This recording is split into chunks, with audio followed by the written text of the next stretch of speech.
বলছে যে ভাই আপনি এই সময় মজা করেন না।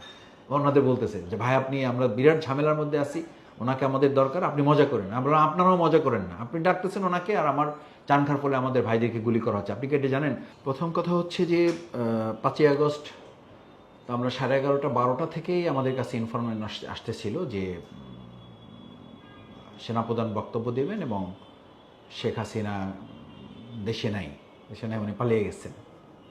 তো এটা একই সাথে আমার কাছে আবার বারবার আমাদের মাঠে আমরা আছি, আমাদের সাথে আমাদের সহযোদ্ধা মহানগরী সহকারী সেক্রেটারি দেলোয়ার ভাই, উনি ফোন দিচ্ছেন এক জায়গা থেকে যে ভাই আমাদের ভাইদের উপরে তো এখনও গুলি চলতেছে। কামাল হোসেন ভাই উনি ছিলেন চানখার ফলে, ওনার সামনে তখন স্টেট মানে 4টা ডেড বডি পড়ে আছে, শহীদ আনাস সহ 4টা ডেড বডি পড়ে আছে। তো উনি যখন এটা বলতেছে একই টাইমে, মানে আমি দুটো কথা বলছি, একই টাইমে আমাকে সাংবাদিকদের থেকে এবং ইয়াদের থেকে উত্তরপাড়া থেকে আমাকে বারবার ফোন করা হচ্ছে। ওই দিনই প্রথম আমরা রাত্রিবেলা থেকে অফলাইন ব্যবহার করা শুরু করেছি ডিসিশন নিয়ে, যা হয় হবে। তার আগ পর্যন্ত তো আমরা ইসে থাকতাম আর কি, সিগন্যালে, টেলিগ্রামে, এবং তখন তো হোয়াটসঅ্যাপটাও মানে ট্র্যাকিংয়ের মধ্যে চলে গেছে বলে আমরা জানতে পারলাম। তখন সিগন্যালে আর হলো আমরা টেলিগ্রামে থাকি। তো আমাদের যখন নিষিদ্ধ করা হলো 1 আগস্ট, তখন আমরা সিদ্ধান্ত নিলাম যে উই আর ডেসপারেট, আমরা এখন আর মানে ডিফেন্স খেলবো না, এখন যা হয় হবে। মানে এখন আমরা এগ্রেসিভ খেলবো, সহজ কথা। আমরা এখন ডিফেন্স করবো না, আমরা এখন এগ্রেসিভলি আমরা মুভ করব। তো ওরা যেহেতু এগ্রেসিভলি মুভ করছে, এখন আমাদের আর কোনো মানে যেটা বলা হয় যে এখন যে পর্যন্ত আসছি, হয় সামনে যেতে হবে, পিছনে ফেরার কোনো পথ নেই। তখন আমাদের ডিসিশন হলো যে আমাদের অফলাইনে আমরা চলে যাব।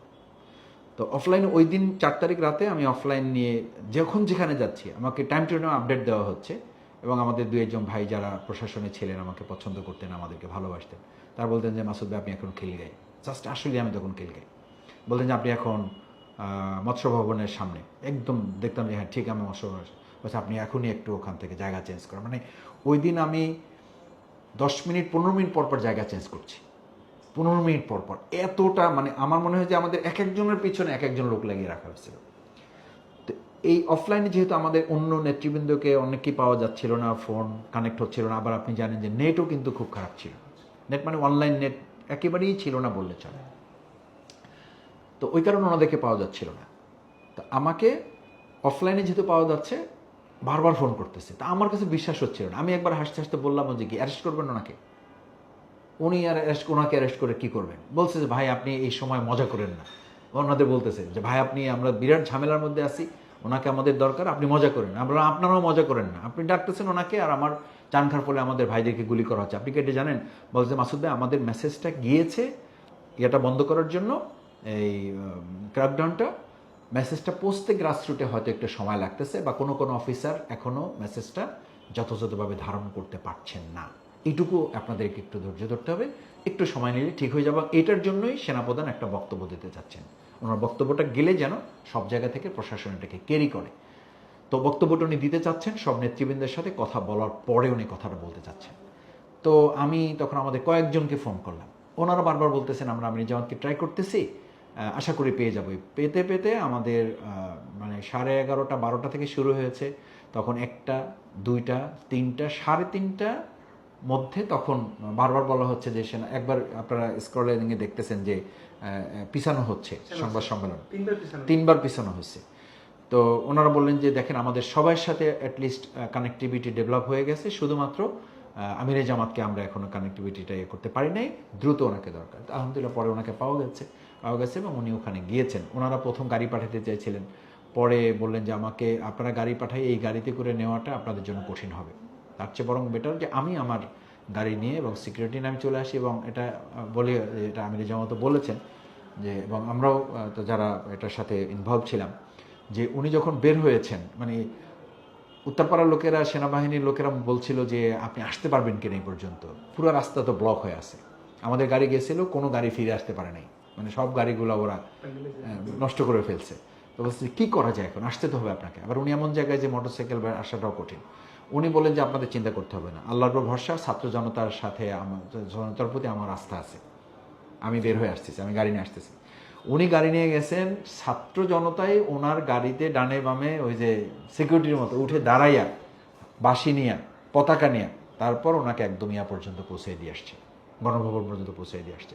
তো যেটা বলছিলাম যে এভাবে ওনাকে তো মিটিংয়ে হাজির করা হলো। উনি যাওয়ার পরে আরও কিছু নেতৃবৃন্দের কথা উনি বললেন যে ওনাদের দরকার। দেখেন এই জায়গায় কিন্তু কোনো সংকীর্ণতার উনি পরিচয় দেন নাই। উনি বলছেন যে না, আমাদের আরও মুখ্য আমাদের সহযোদ্ধা যারা ছিলেন রাজপথে আমরা ভূমিকা নিয়েছি, তাদেরও আপনাদের দরকার। তো ওনাদেরকে ডাকা হয়েছে তখন। তো আর মোনাজাতের কথা যেটা বললেন যে আমরা তো যখন 11:30-12টার দিকে আমাদের বিজয় মিছিল শুরু হয়ে গেল বিভিন্ন জায়গা থেকে, এরপরে শাহবাগ পর্যন্ত আমার পৌঁছতে প্রায় 5:30-6টা বেজে গেছে। মানে লোকদের কোলাকুলি, তারপরে আনন্দ করা, শুকরিয়া আদায় করা, বহু জায়গায় আমার মনে আছে আমার কপালে বালু এবং ময়লা বালু কপালে হয়ে গেছিলো, বহু জায়গায় আমি সিজদা করেছি, মানে আল্লাহর কাছে বারবার আমরা শুকরিয়া সিজদা করেছি। তো ওখান থেকে আমরা মিছিল নিয়ে লাস্ট ঢাকা বিশ্ববিদ্যালয়ে কেন্দ্র মসজিদে নামাজ পড়লাম। মাগরিবের নামাজ পড়ার আগে আমরা সালাতুল আসরও ওখানে পড়েছি, পড়ে ওখানে আমরা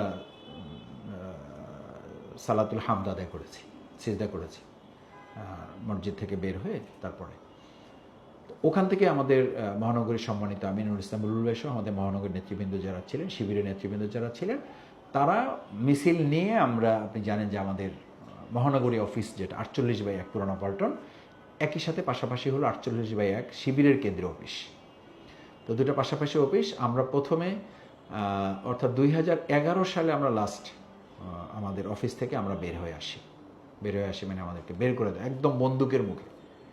আমার মনে আছে তখন এমপি আছেন আমাদের ভাই হামিদুর রহমান আজাদ ভাই, doctor S M Hamidur Rahman Azad ভাই, এখন সহকারী সেক্রেটারি ছিলেন। ওনাকে পর্যন্ত রুম থেকে, ওনার রুমটা আমরা লাস্ট ব্যবহার করতাম। ওনাকে এসে ডিবি এবং পুলিশ সরাসরি বলল যে আর কোনো অবস্থাতেই আপনাদেরকে আমরা এখানে বসতে দিতে পারবো না। আমাদের কিছু লোক অ্যারেস্ট করে দেওয়া হলো ওখান থেকে। ফাইনালি ওনারা আমাদেরকে বের করে তালা দিয়ে দিল, আমাদের অফিস ওনারাই তালা দিয়ে দিল। তালা দিয়ে আমাদের কিছু সিকিউরিটি, ওনারা বললো যে ওনারা 2-3 জন থাকবেন, আর কেউ আপনার এখানে আসবেন, আসলে গ্রেপ্তার করা হবে। এবং এরপর থেকে আমরা যারাই যেতাম গেছে, এরপরে আমাদের ভাইরা যেত, তো তাদেরকে গ্রেপ্তার করা হতো। এই 11 সালে লাস্ট বের হয়ে আসার পরে আমরা সর্বপ্রথম ওই দিন 5 তারিখে মিছিল করে ঢাকা বিশ্ববিদ্যালয় থেকে রাত 8:30 বা 8:15টার দিকে আমরা প্রথম অফিসে ঢুকি। আর এর আগে আপনাকে বলে রাখি, আরেকবার আমরা ওখানে মোনাজাত করেছি। তো এটা সম্মিলিত করা যায়নি, দোয়া করেছি। এবং আমি ওখানে ওই সময় আমি অফিসে ঢুকে আল্লাহর কাছে সালাতুল সিজদা মানে হামদুল সিজদা করেছি।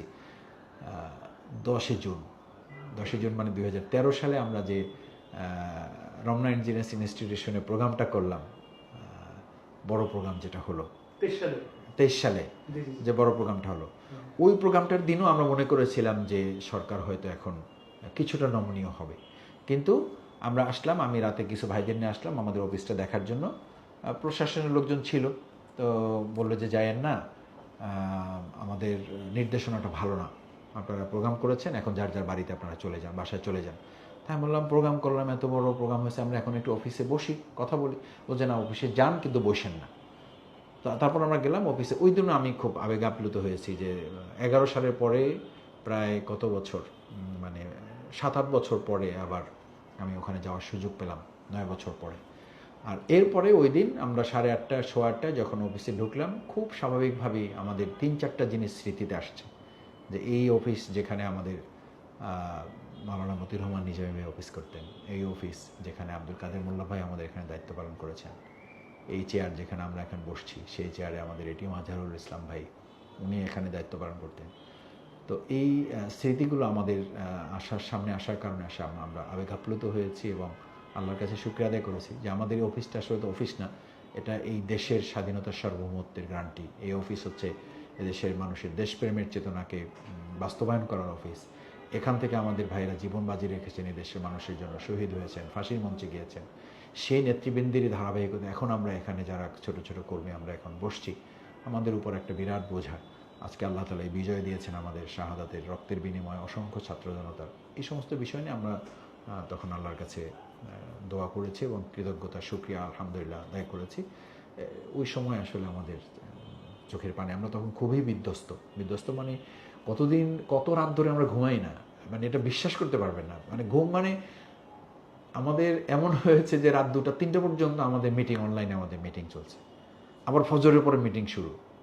মানে রাতে প্ল্যানিং হতো, আর ফজরের পর থেকে তো এক্সিকিউশনে আমাদেরকে ভূমিকা রাখতে হতো। সারা রাত আমাদের প্ল্যানিং চলতো, কোথায় কোথায়। এখন অনেকে বলেন আর কি যে জামাত ইসলামী ছাত্র শিবির কোথায় ছিল। জামাত ইসলামী ছাত্র শিবির কোথায় ছিল, যারা ফিল্ডে ছিল তারা জানে, আর যারা ফিল্ডে ছিল না তারা জানে না জামাত ইসলামী ছাত্র শিবির কোথায় ছিল।